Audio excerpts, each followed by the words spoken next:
안녕하세요, 여러분. 저는 박진수입니다. 30년간 건강보조제를 연구해온 박사로서 오늘 여러분께 꼭 알려드려야 할 이야기가 있습니다. 평생 건강을 지켜준다고 믿었던 비타민과 보조제가 오히려 몸을 무너뜨릴 수 있다는 사실 믿기시나요? 저는 지난 30년 동안 수많은 분들의 생활을 지켜보면서 그 충격적인 결과를 직접 확인했습니다. 매일 아침 식탁 위에 알록달록한 알약들을 줄 세워놓고 건강을 챙긴다며 뿌듯해하시던 분들이 오히려 더 큰 병에 걸리는 일들을 너무 많이 봤습니다. 특히 우리 시니어 분들은 건강에 대한 관심이 높아서 좋은 것이라고 하면 무엇이든 시도해 보시죠. 하지만 그 선의가 때로는 독이 될 수 있다는 것을 아셔야 합니다. 건강보조제 시장이 커질수록 부작용 사례도 함께 늘어나고 있거든요. 오늘은 절대 무심코 먹어서는 안 되는 보조제 5가지를 말씀드리겠습니다. 이것들은 제가 연구 과정에서 직접 확인한 위험한 성분들입니다. 많은 분들이 아직도 모르고 드시고 계시는 것들이라 더욱 걱정스럽습니다. 여러분 주변에도 보조제를 과도하게 복용하시는 분들이 계시지 않나요? 건강을 위해서라며 하루에 10여 개씩 알약을 드시는 분들 말이에요. 이런 분들일수록 오늘 제가 말씀드릴 내용을 꼭 들어보셔야 합니다. 건강보조제라는 이름 때문에 안전하다고 생각하시는 분들이 많은데 사실은 전혀 그렇지 않습니다. 특히 고용량으로 장기간 복용할 때는 심각한 부작용이 나타날 수 있어요. 제가 연구한 자료들을 보면 정말 놀라실 겁니다. 이 내용 처음 들으셨나요? 그렇다면 오늘 영상이 여러분의 건강관리 방식을 완전히 바꿔놓을 수도 있을 겁니다. 제가 아는 지인 중에 70세 김영자 어르신이 계십니다. 정말 성실하고 건강에 관심이 많으신 분이에요. 아침마다 식탁 위에 알록달록한 알약들을 줄 세워놓고 하나하나 챙겨 드셨습니다. 칼슘 보충제, 종합비타민, 오메가3, 은행잎 추출물까지 무려 8가지나 되더라고요. 본인은 건강을 위해서라며 정말 뿌듯해 하셨지요. 자녀들도 어머니가 건강에 신경 쓰신다며 좋아했고요. 하지만 어느 날 갑자기 이유 모를 어지럼증과 극심한 피로로 병원에 실려갔습니다. 가족들은 모두 당황했어요. 그렇게 건강관리를 철저히 하셨는데 왜 갑자기 쓰러지셨을까 하면서요. 검사 결과는 정말 충격적이었습니다. 매일 복용하던 칼슘 보충제와 종합비타민이 심장을 압박하고 간을 지치게 만든 것이었습니다. 특히 칼슘이 혈관에 쌓여서 혈류를 방해하고 있었어요. 그토록 뼈 건강을 위해 드셨던 칼슘이 오히려 심장을 위험에 빠뜨린 거죠. 가족 모두가 깜짝 놀라며 그제서야 보조제의 위험을 알게 되었습니다. 김영자 어르신은 눈물을 흘리며 말씀하셨어요. 건강해지려고 그렇게 애썼는데 오히려 병을 키웠다고요? 정말 안타까웠습니다. 오늘 이 영상에서 말씀드릴 내용은 여러분의 건강관리 방식을 완전히 바꿀 수 있는 중요한 지혜입니다. 이 이야기를 끝까지 듣고 실천하셔야만 진정한 변화를 경험할 수 있습니다. 끝까지 보지 않으시면 가장 중요한 실천법을 놓치게 됩니다. 혹시 아직 구독과 좋아요를 누르지 않으셨다면 지금 바로 눌러주세요. 이 채널은 여러분의 건강한 노년을 응원합니다. 이런 중요한 정보를 더 많은 분들이 알 수 있도록 구독과 좋아요로 응원해주세요. 끝까지 보시면 왜 지금 당장 여러분의 작은 습관을 바꿔야 하는지 분명하게 깨닫게 되실 겁니다. 마지막에 나올 단 하나의 습관이 모든 것을 바꿀 수 있습니다. 뒤에 나올 안전한 대체 방법을 모르시면 지금까지의 노력이 의미 없어질 수 있어요. 저는 여러분이 김영자 어르신과 같은 고통을 겪지 않기를 진심으로 바랍니다. 이렇게 작은 변화만으로도 삶은 완전히 달라질 수 있습니다. 여러분의 식습관과 보조제 복용 패턴을 바꾸는 작은 실천만으로도 충분히 일어날 수 있는 일이죠. 그래서 이제는 우리 일상에서 위험한 보조제들을 하나씩 짚어보겠습니다. 절대 피해야 할 건강 보조제 5가지. 먼저 고용량 비타민 E와 베타카로틴부터 말씀드리겠습니다. 많은 분들이 항산화제라고 해서 좋은 줄만 아시는데 이 부분이 정말 중요해요. 항산화제라 불리지만 고용량일 경우 오히려 뇌출혈과 폐암 위험을 높일 수 있거든요. 1996년 핀란드에서 진행된 ATBC 연구를 보면 정말 놀라운 결과가 나왔습니다. 흡연자가 베타카로틴을 장기간 복용했을 때 폐암 발병률이 18%나 증가했어요. 건강을 위해 먹었던 보조제가 오히려 암을 불러온 거죠. 이 연구 결과가 나왔을 때 의학계 전체가 충격을 받았습니다. 제가 알고 있는 71세 김철수 님도 비슷한 경험을 하셨어요. 매일 베타카로틴 알약을 복용하시면서 건강하다고 자신하셨는데 결국 폐암 판정을 받고 큰 충격을 받으셨습니다. 담배를 끊은 지 10년이 넘었는데도 폐암이 생겼다며 정말 절망하셨어요. 항산화제는 알약보다 당근, 시금치, 아몬드 같은 자연식품에서 얻는 것이 가장 안전합니다. 자연 상태의 영양소는 다른 성분들과 함께 균형을 이루고 있어서 부작용이 거의 없거든요. 특히 흡연자나 고혈압이 있으신 분들은 고용량 항산화제에 더욱 주의하셔야 합니다. 여러분은 혹시 매일 항산화 알약을 챙기고 계신가요? 두 번째로 칼슘 보충제 이야기를 해보겠습니다. 이건 정말 많은 분들이 착각하고 계신 부분이에요. 뼈 건강에 좋다고 알려져서 무조건 많이 먹으면 좋다고 생각하시는데 과다 복용하면 혈관 석회화로 심근경색을 유발할 수 있습니다. 뉴질랜드에서 진행된 대규모 연구를 보면 칼슘 보충제를 장기간 섭취한 여성의 심근경색 위험이 31%나 증가했어요. 뼈를 튼튼하게 하려던 칼슘이 오히려 심장을 위험에 빠뜨린 거죠. 정말 아이러니한 일이죠. 72세 최미숙 님도 이런 경우셨어요. 골다공증 예방을 위해 칼슘제를 3년간 꾸준히 드셨는데 어느 날 갑자기 심장 통증으로 응급실에 실려가셨습니다. 검사해보니 심장 혈관에 칼슘이 쌓여서 혈류를 막고 있었어요. 뼈는 별로 좋아지지 않았는데 심장만 망가진 거죠. 칼슘은 멸치, 두부, 브로콜리 같은 자연식품을 통해 섭취하는 것이 훨씬 안전합니다. 그리고 칼슘만으로는 뼈가 튼튼해지지 않아요. 비타민 D와 햇볕, 가벼운 운동이 함께해야 비로소 뼈가 튼튼해집니다. 혹시 지금도 칼슘 알약을 드시고 계신가요? 세 번째는 은행잎 추출물입니다. 치매 예방에 효과가 있다고 해서 많은 어르신들이 드시는데 사실 과학적으로 뚜렷한 근거는 없어요. 오히려 위험한 부작용만 있을 수 있습니다. 미국 국립보건원에서 대규모 연구를 진행했는데 은행잎 추출물이 치매 예방에 전혀 효과가 없다는 결과가 나왔습니다. 6년 동안 3,000명을 대상으로 한 연구였는데 위약과 차이가 전혀 없었어요. 게다가 출혈 위험은 오히려 증가했고요. 74세 박재성님은 기억력 향상을 믿고 은행잎 추출물을 2년간 복용하셨는데 결국 뇌출혈로 응급수술을 받으셔야 했습니다. 치매를 예방하려던 것이 오히려 뇌를 위험에 빠뜨린 거죠. 정말 안타까운 일이었어요. 두뇌 건강에는 걷기, 독서, 사람과의 교류가 훨씬 효과적입니다. 특히 혈액 희석제를 복용하는 분들은 은행잎 추출물과 절대 병용하시면 안 됩니다.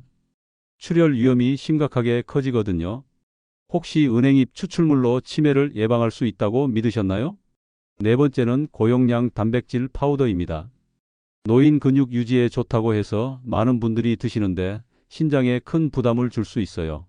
우리 몸의 필터 역할을 하는 신장이 과로하게 되는 거죠. 고령자에서 단백질을 과다 섭취하면 신부전 위험이 높아진다고 여러 연구에서 경고하고 있습니다. 특히 이미 신장 기능이 약해진 상태에서 단백질 파우더를 먹으면 정말 위험해요. 하루 권장량보다 2, 3배 많은 단백질을 섭취하게 되거든요. 74세 김동수님은 근육량 증가를 위해 매일 단백질 파우더를 큰 컵으로 2잔씩 드셨어요.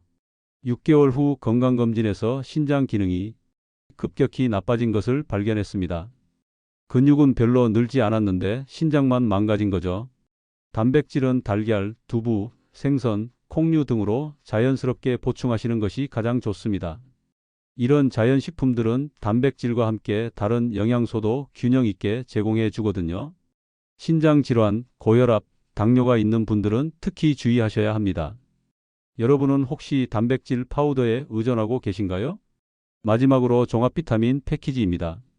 이게 가장 흔하게 드시는 보조제일 텐데요. 여러 성분이 한꺼번에 들어있어서 편리하다고 생각하시지만 오히려 간과 신장에 과부하를 줄 수 있습니다. 하버드 의대 자료를 보면 불필요한 고용량 비타민들이 장기 손상 위험을 크게 높인다고 나와 있어요. 우리 몸에서 필요한 양보다 훨씬 많은 양이 들어가면서 해독 작용을 담당하는 간이 과로하게 되는 거죠. 67세 이정희님은 건강을 위해 종합 비타민을 매일 2알씩 1년간 복용하셨는데 정기검진에서 간 수치가 급격히 상승한 것을 발견했습니다. 술도 안 드시고 특별한 병도 없으셨는데 간 기능이 나빠진 거예요. 종합 비타민을 끊고 나서야 수치가 정상으로 돌아왔습니다. 특정 영양소 결핍이 확실히 확인될 때만 최소한으로 보충하시는 것이 안전합니다. 그리고 복용 중인 약과 상호작용이 일어날 수 있어서 반드시 전문가와 상담하시는 것이 중요해요. 혹시 매일 알록달록한 종합 비타민을 한 움큼씩 드시나요? 이렇게 5가지를 반드시 주의하셔야 합니다. 건강을 위해 드시던 것들이 오히려 건강을 해칠 수 있다는 사실, 정말 충격적이죠. 이제는 이런 위험한 보조제들을 대체할 수 있는 안전하고 효과적인 생활 습관들을 알아보겠습니다. 이제 위험한 보조제들 대신에 우리가 실천할 수 있는 안전하고 효과적인 방법들을 말씀드리겠습니다. 사실 이런 자연스러운 방법들이 어떤 보조제보다도 훨씬 강력하고 지속적인 효과를 보여줍니다. 먼저 자연식품 위주의 식단을 말씀드리고 싶어요. 신선한 채소와 과일은 우리 몸에 필요한 모든 영양소와 항산화 물질을 균형 있게 제공해 줍니다. 알약으로는 절대 흉내낼 수 없는 완벽한 조합이죠. 자연이 만든 영양소는 서로 도우면서 흡수되고 작용하거든요. 특히 지나친 가공식품과 설탕은 뇌와 혈관을 직접적으로 해칩니다. 인스턴트 음식이나 과자, 탄산음료 같은 것들이 바로 그런 것들이에요. 이런 것들을 줄이는 것만으로도 건강이 크게 달라집니다. 몇 끼니 다른 색깔의 채소와 과일을 3가지씩 곁들여 보세요. 빨간 토마토, 노란 당근, 초록 시금치 이런 식으로요. 색깔마다 다른 영양소가 들어있어서 자연스럽게 균형 잡힌 영양을 섭취할 수 있습니다. 오늘 식탁에는 어떤 색깔의 채소가 올라왔나요? 두 번째로 햇볕과 비타민 D에 대해 말씀드리겠습니다. 비타민 D 알약을 드시는 분들이 많은데 사실 햇볕이 가장 완벽한 비타민 D 공급원이에요. 하루 20분만 쬐어도 우리 몸에서 충분한 비타민 D를 만들어줍니다. 자외선이 강한 시간대는 피하셔야 해요. 오전 9시 전이나 오후 4시 이후가 가장 좋습니다. 이때 햇볕은 따뜻하면서도 해롭지 않거든요. 피부암 걱정도 없고 비타민 D 합성도 충분히 됩니다. 매일 가볍게 산책하며 햇볕을 쬐는 습관을 들이시면 비타민 D뿐만 아니라 기분도 좋아지고 수면의 질도 향상됩니다. 세로토닌이라는 행복 호르몬도 함께 분비되거든요. 오늘 햇볕을 몇 분이나 쬐셨나요?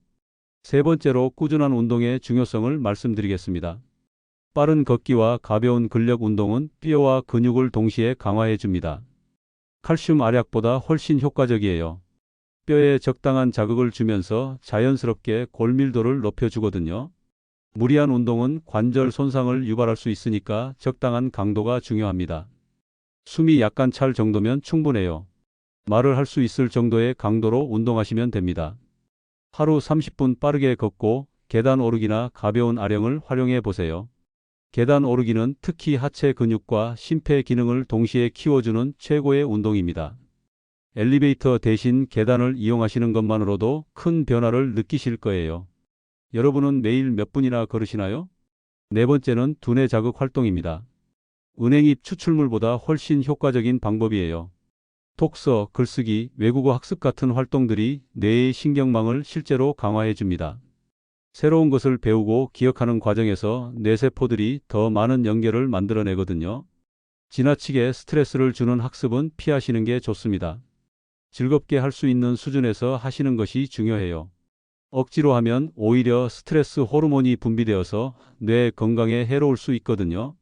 신문을 소리내어 읽거나 간단한 퍼즐을 풀어보세요. 크로스워드 퍼즐이나 스도쿠 같은 것들도 좋고 손자 손녀들과 함께하는 보드게임도 훌륭한 뇌 운동이 됩니다. 요즘 어떤 활동으로 뇌를 자극하고 계신가요?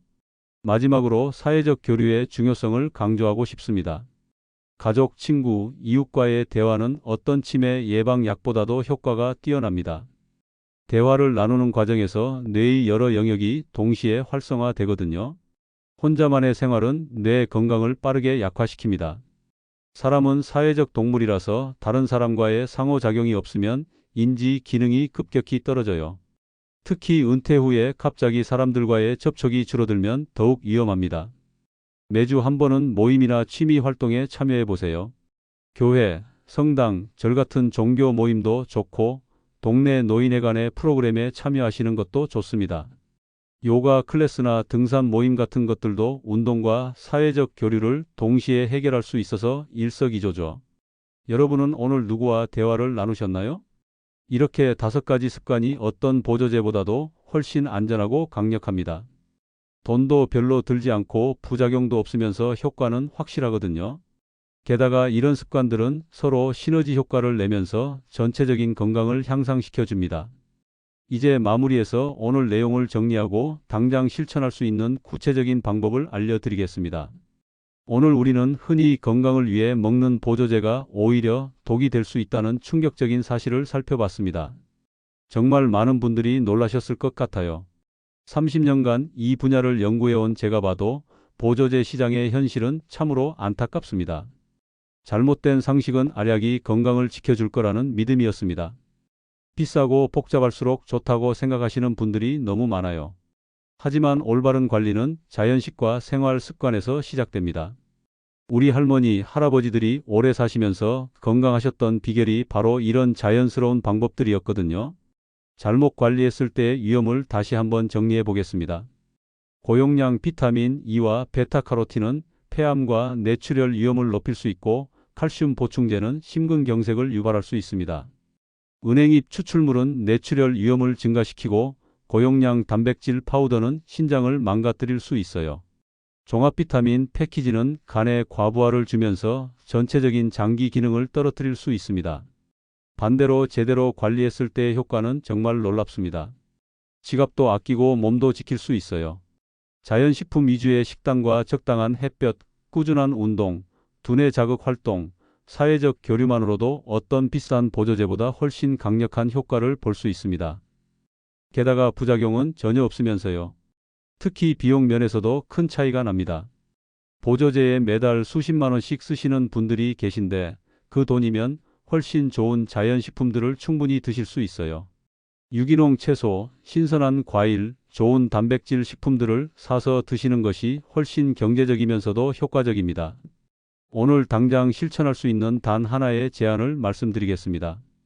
알약을 줄이고 식탁 위 색깔 채소를 늘리세요. 이것이 가장 빠르고 확실한 길입니다. 내일 아침부터 바로 시작하실 수 있어요. 구체적으로 말씀드리면 지금 드시고 계신 보조제가 있다면 하나씩 줄여보세요. 갑자기 다 끊으시면 불안할 수 있으니까 일주일에 하나씩 줄여나가시면 됩니다. 그 대신 매 끼니마다 다른 색깔의 채소를 하나씩 더 추가해 보세요. 아침에는 토마토나 당근, 점심에는 시금치나 브로콜리, 저녁에는 가지나 양배추 이런 식으로요. 색깔이 다르면 영양소도 다르기 때문에 자연스럽게 균형 잡힌 영양을 섭취할 수 있습니다. 이렇게 한 달만 해보셔도 몸의 변화를 확실히 느끼실 겁니다. 그리고 매일 20분씩 햇볕을 쬐면서 가벼운 산책을 해보세요. 이것만으로도 비타민 D, 운동, 스트레스 해소를 동시에 해결할 수 있어요. 가능하면 동네 분들과 함께 걸으시면 사회적 교류까지 해결되죠. 다음 영상에서는 시니어 건강을 위협하는 또 다른 생활 습관에 대해 알려드리겠습니다. 바로 지나친 당분 섭취의 위험성이에요. 설탕이 우리 뇌와 혈관에 미치는 무서운 영향과 그것을 피할 수 있는 실용적인 방법들을 상세히 다뤄보겠습니다. 특히 숨어있는 설탕들을 찾아내는 방법과 달콤한 유혹을 건강하게 이겨낼 수 있는 대체 방법들을 알려드릴 예정이에요.